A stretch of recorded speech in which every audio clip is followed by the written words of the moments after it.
Selamat pagi, selamat siang, selamat sore, selamat malam. Assalamualaikum warahmatullahi wabarakatuh.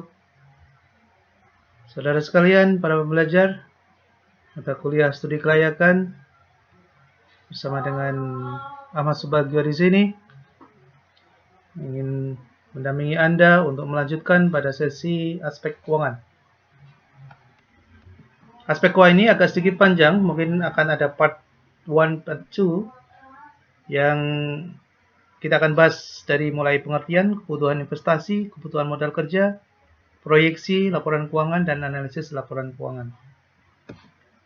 Sejauh mana arti penting aspek keuangan ini? Tentunya ujung dari suatu proses bisnis adalah untung atau rugi. Jadi kalau rugi tidak perlu dilanjutkan. Kalaupun rugi diperhitungkan kapan bisa imbal balik modalnya. Ini menjadi salah satu concern kita. Bicara tentang modal, ada 3 catatan penting, yaitu tentang investasi, startup, dan modal kerja. Startup ini adalah merupakan dana yang kita keluarkan untuk membiayai proses pendirian. Makanya sering disebut dengan biaya startup. Kemudian ada yang namanya modal kerja. Dan ada yang namanya investasi. Oke. Nah, untuk bisa membedakan mana masuk dalam investasi, modal kerja, atau startup, kita bisa kasih contoh. Untuk investasi itu, kalau dalam struktur keuangan, itu ada di sebelah kiri dalam neraca, berada di pojok kiri bawah. Kalau kiri atas itu namanya modal kerja. Contohnya apa investasi? Misalnya beli kendaraan untuk pembelian peralatan, teknologi, tanah, bangunan, dan seterusnya. Sedangkan modal kerja itu ada di neraca bagian kiri atas. Jadi di situ ada kas, ada uang tunai, ada persediaan, ada dana yang didepositokan, ada dana yang digunakan untuk pembelian saham misalnya, membeli perlengkapan. Nah, itu adalah modal kerja. Ini catatan di sini ada pembelian tanah, ya, mohon maaf, itu perlu diluruskan, ya, koreksi. Nah, proyeksi keuangan, nanti setelah kalian sudah menyusun kebutuhan modal kerja dan kebutuhan investasi, maka kalian akan bisa lanjutkan dengan analisa berikutnya, yaitu membuat proyeksi keuangan, laba rugi, neraca, dan arus kas. Nah, kebutuhan modal kerja sebetulnya bisa ditarik dari informasi dan data sebelumnya di aspek pasar dan pemasaran. Kemudian dari aspek teknis dan teknologis, karena di situ ada informasi mengenai peralatan yang digunakan, kebutuhan kendaraan, tanah, dan fasilitas produksi yang lain. Begitu juga di aspek SDM, kalian sudah bisa mendapatkan berapa total gaji yang akan dikeluarkan untuk biaya per bulannya, 1 tahun dan seterusnya. Begitu juga di aspek legal, kalian sudah bisa mengidentifikasi berapa biaya untuk proses perizinan, ya, sehingga semua itu kalau ditotal, kemudian dilakukan rekap, akan muncul yang namanya kebutuhan modal kerja dan kebutuhan investasi.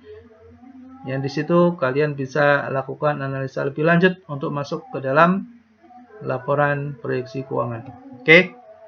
Nah, di aspek pemasaran itu kalian bisa mendapatkan beberapa informasi, ya. Ada biaya promosi, biaya distribusi, biaya produk, biaya launching, itu semuanya masuk ke aspek marketing. Kemudian aspek produksi, kalian juga bisa menganalisa dan mendapatkan data dari aspek tersebut, misalnya membelikan peralatan, mesin, ya, untuk riset dan pengembangan, sewa lokasi, beli tanah, teknologi, dan seterusnya. Biaya-biaya itu masuk menjadi modal kerja. Nah, dalam aspek SDM, kalian juga bisa mendapatkan informasi berapa biaya rekrutmen, biaya gaji, biaya pelatihan, ya, itu masuk, ya, ke dalam analisa modal kerja. Nah, aspek legal juga sama. Untuk proses perizinan, kalian bisa mendapatkan informasi dan data berapa biaya yang dibutuhkan di aspek legal itu. Nah, di aspek SDM juga sama. Kalian sudah bisa mendapatkan berapa total biaya tenaga kerja yang dibutuhkan, yang akan dikeluarkan selama periode berjalan. Nah, itu contoh kebutuhan modal kerja. Jadi direkap, ya, seluruhnya biaya promosi, biaya perlengkapan, biaya gaji, ya, biaya-biaya operasional lainnya, kalian bisa rekap dan kemudian bisa mendapatkan informasi total dari keseluruhan biaya yang diperlukan, termasuk modal investasi juga, ya. Nah, dari situ diklasifikasikan menjadi dua bagian penting, yaitu modal kerja dan modal investasi. Kemudian dibuat dalam bentuk neraca. Di situ kalian akan bisa mengalokasikan, mendistribusikan dari informasi dan data sebelumnya tadi ke dalam aktiva, pasiva, kemudian modal. Ya. Begitu juga beberapa proyeksi biaya yang akan dikeluarkan dan proyeksi pendapatan yang diestimasikan bisa disusun dalam sebuah laba rugi laporannya. Arus kas bisa dibuat, disusun berdasarkan dari informasi di laba rugi tadi dan beberapa informasi tambahan. Nah, disinilah yang kemudian kita mulai melakukan analisa kelayakan dari perspektif keuangan, ya. Dari sisi liquidity-nya seperti apa, perputaran usahanya, solvability-nya, profitability-nya. Kemudian kita bisa proyeksikan untuk 2 tahun, 3 tahun yang akan datang. Demikian kurang lebih di analisa keuangan. Ada satu lagi yang mungkin belum tercover dalam penjelasan ini, yaitu mengenai analisa kelayakan investasi. Di situ dijelaskan mengenai kapan akan balik modal atau BEP-nya, kemudian berapa NPV-nya, minus atau plus, kemudian internal rate of return, IRR-nya, tingkat pengembaliannya berapa persen. Ya, semua bisa dilakukan analisa investasi. Demikian sedikit pengantar dan kalian bisa berdalam kembali di dalam diktat dan buku serta cuklak atau pedoman dari studi kelayakan yang sudah disiapkan oleh penulis dan narasumber. Terima kasih, selamat belajar, tetap semangat. Assalamualaikum warahmatullahi wabarakatuh.